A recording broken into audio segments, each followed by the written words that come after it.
Hi, I'm John Hornick. Welcome to my smoked stuff series. This lesson is boneless baby back pork ribs tartine with bacon onion jam and roasted tomato, pear, and plum salsa. You might be wondering how we'll make boneless baby back ribs. No, they're not from the boneless pork farm. It's really quite simple.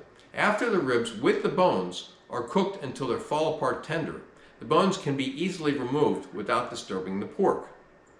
This tartine, or open-faced sandwich, is chock full of flavor.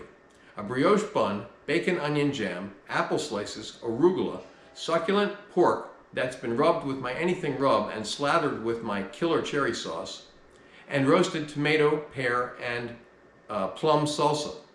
It's a flavor explosion. So let's start cooking. Okay, here we have our rack of baby back ribs, which I have sliced in half, and I've removed the membrane from the back. Now we're going to sprinkle it with my anything rub, which you can see the recipe for that in my Sauce to Die For series. We're going to rub it really well, then we're going to put it in the smoker. The smoker has been preheated to 275 degrees, and I'm also preheating the oven right now to 350 degrees, which we'll need for a later step. Okay, we're going to get this well covered with the rub along the edges, bone side. And then we're going to put it into the smoker and we're going to roast it bone side down, smoke it bone side down for 2 hours. Okay, into the smoker. All right, the ribs have been in the smoker for 2 hours. Now what we're going to do is add some pineapple juice, and you can add about a half of one of these 6-ounce cans, okay? They come in a 6-pack. I buy the 6-packs. I use about a half a can for this preparation. And then we're going to brush the ribs with the pan juices. They've rendered a lot of nice pan juices here, and the pineapple juice. Then cover with foil. And you're going to use foil, foil from my portfolio. That's foil that I save and reuse. Actually, the foil I'm going to use is from a honey baked ham, which is nice thick foil. It holds up for a long time. You can use it over and over again. Okay. Now we're going to cover this with foil and put it back in the smoker for 2 more hours. Okay. Okay, back in the smoker. All right, now we're going to make the tomato and fruit salsa. I'm making it as part of the boneless baby back ribs, but you can make it separately and use it with any pork dish. Goes with chicken, some fish dishes. So first we're going to take the cherry tomatoes. They've been cut in half, and if they were really big, I cut them into some slices. I had some massive cherry tomatoes, but the ones that are regular cherry tomato size, I just cut those in half. Then we're going to add the pear and the plums, which are also cut into, you know, about 1/2-inch dice. Then add the diced onions,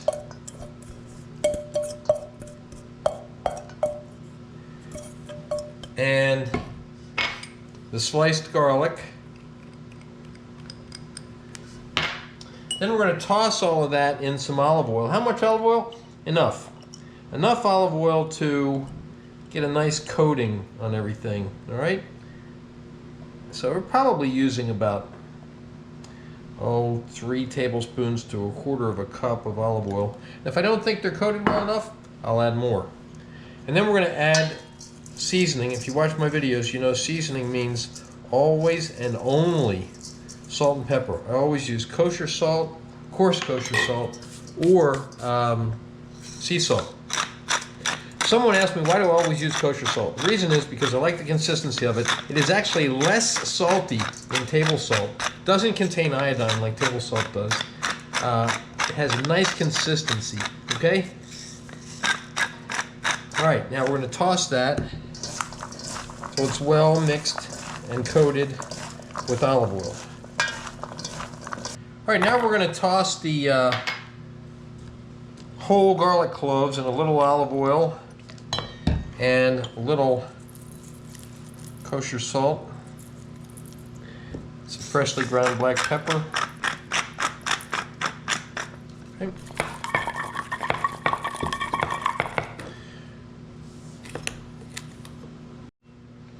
All right, now we're going to roast these garlic cloves, and I'm putting them into a piece of foil out of my portfolio, foil I've used before, and I'm making a little pouch. Now, if you have one of those terracotta garlic roasters, use that. They're pretty good. But I don't, so I'm going to make a little foil pouch. I'm going to put that into the oven and let it roast in there for about 45 minutes. We want these garlic cloves to be soft when they come out. Into the oven. All right, now now what we're going to do is roast the tomato, fruit, and garlic mixture. We're going to spread it out onto a half sheet pan here, and I put it on a Silpat mat. You don't need to use Silpat, but I think the Silpat works really well, and it is easier cleanup. Okay, if you're not using a Silpat, just olive oil your pan. You won't need to olive oil it very much because the fruit and the tomatoes, which actually are also fruit, they've been olive oiled. Okay, so we're going to spread this out on the pan, and then we're going to put it in the oven. Let it roast for about 30 minutes. We want them to start browning. We're going to check them from time to time. We want them to start to brown, but not to burn. Okay, into the oven, 30 minutes. All right, now we're going to make the tomato onion jam. I'm making it as part of the boneless baby back ribs lesson, but you can make it separately and use it with a lot of different things. First, I put some olive oil into this saucepan. I'm going to put it onto medium heat, and it's probably about a quarter of a cup of olive oil in there for this amount of onions. Then what we're going to do is add the onions and add the thyme, which I've tied it with a string so it stays together there. Then we want to add some salt. If you watch my videos, you know that I only use kosher salt or sea salt. And freshly ground black pepper. And then we're going to stir it up to get these well coated. And then we're going to let the onions melt. Okay, so when we sweat, I've sweated in many different lessons. Sweating means basically to sweat out the moisture, sweat out the water. And the onions, or if it's a mirepoix, which could be onions, celery, and carrots, and maybe garlic, till they're translucent. That's sweating. We're going to go past sweating. We're gonna melt them. Okay, we're going to let those onions keep cooking at medium low to low heat until they are very tender, very soft. Maybe just start to brown a little bit. Okay. And we're going to let those go. Our time wanted to escape there. We're going to let those go for about 30 minutes. Okay, we're going to check on them every now and then. Okay, the onions have been melting for about half hour, and it's going to depend on how high your heat is, right? And we've got a little brown on them, not a lot. Okay, now we're going to add the chicken stock, and I probably have a little bit more there than I called for in the notes. But which is fine. We're just going to reduce it. All right, then what we're going to do is add some sherry vinegar. The amounts are in the notes, okay? I'm going to raise the heat a little bit so we can cause that chicken stock to reduce. Now what we're going to do is we're going to let these cook until the chicken stock is almost gone, until the onions are pretty much golden. Okay, it's going to thicken up a little bit as it reduces. Okay, now our garlic is finished roasting. Let's see how they are. Oh, they are very, very tender and soft. And then we're going to take them out of this foil. Okay, now what I'm going to do is mash them with the side of my chef's knife, okay?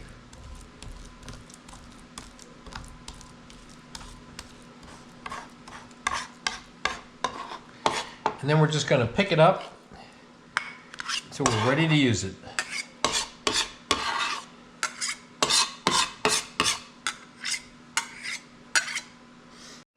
All right, here's our tomato and pear and plum and garlic mixture. It has a little bit of brown. It's been roasting for whatever time I said earlier. And now we're going to put this into a bowl and adjust the seasoning.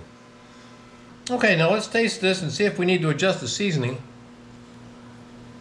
Yep, I think it needs a little bit more salt, but I tend to undersalt, okay? People can always add salt if they want to. You always hear about how chefs get insulted if you add salt to their food, or you want to add salt. But in fact, many different people have different salt either requirements or they taste salt differently. Some people taste things and think they're salty. Other people taste things and think they need more salt. So I am in favor of allowing the guest to adjust their seasoning. Now, one way you can do that, so it's intentional, is that you can actually serve some finishing salt with your dish. So it's right there. It's not a salt shaker, but it's a it's a nice salt. It's a sea salt. It's a finishing salt. Whatever you might want it to be. Put that right out there. Put it in a little dish. Serve it with meal. All right, now let's taste this and see if it needs to be adjusted again. No, good. Okay. By the way, I checked the timing, how long that was roasting. It was roasting for 30 minutes, but that might vary depending upon your oven, okay? So here we go. Here is the tomato, pear, and plum and garlic salsa. We're going to use this with the boneless baby back pork ribs. Okay, the onions are what I'd call just wet, almost dry. Okay, we're going to remove the thyme, try to get the onions off of it, okay? We don't want to lose any of that goodness, all right? And then we're going to add the garlic, the mashed garlic. Don't want to lose any of that either. That's great stuff right there, okay? Try to get all of that out of the bowl. Then we're going to add the anchovy fillets. Shouldn't really taste anchovy, it just adds flavor, depth. Okay, then we're going to add the minced bacon. All right, and mix that up real well.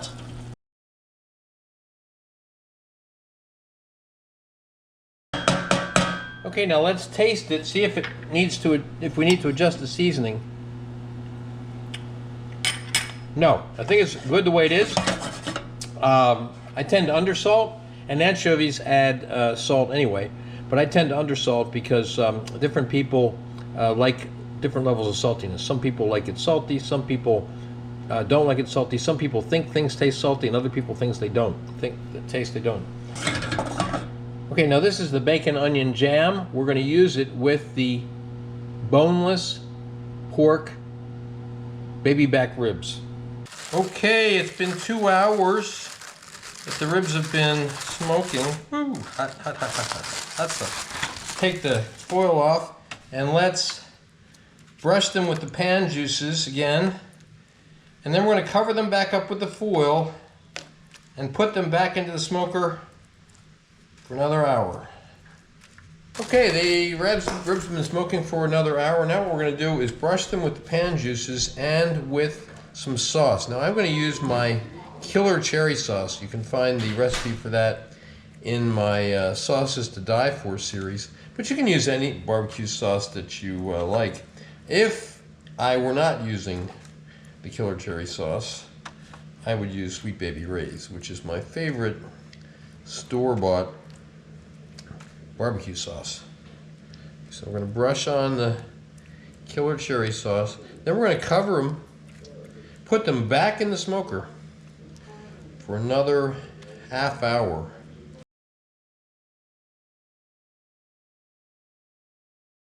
I forgot to say that after that 30 minutes in the smoker, we're going to turn the heat off and let them go for another 30 minutes. That's kind of like resting, okay? The temperature will be dropping gradually. So they're going to be in the smoker for another hour, 30 minutes with heat, 30 minutes without heat. Okay, the ribs were in for a final half hour with heat and a half hour without heat. Now what we're going to do is we're going to pull out the bones.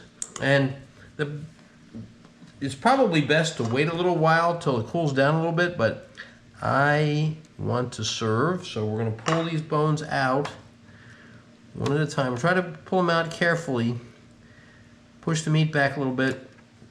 It doesn't really matter if the pork gets a little bit disturbed, okay? It doesn't need to be perfect looking because it's going to have some toppings on it once it's plated, all right?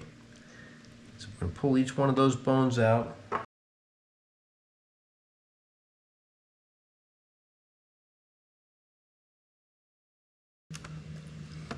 Okay, now we've pulled out all the bones. We're going to transfer this to a cutting board to cut.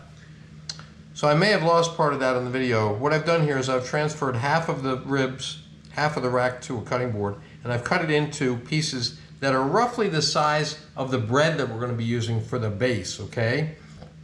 And now what we're going to do is plate up. Okay, now I'm going to plate up 2 of these brioche buns, okay? First we're going to start with the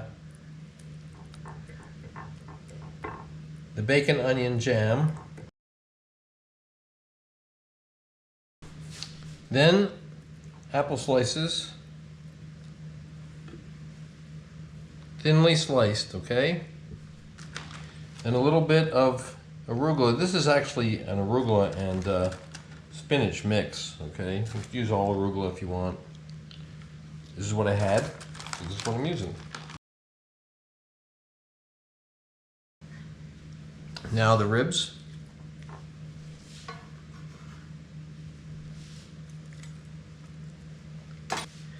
Now the tomato peach salsa.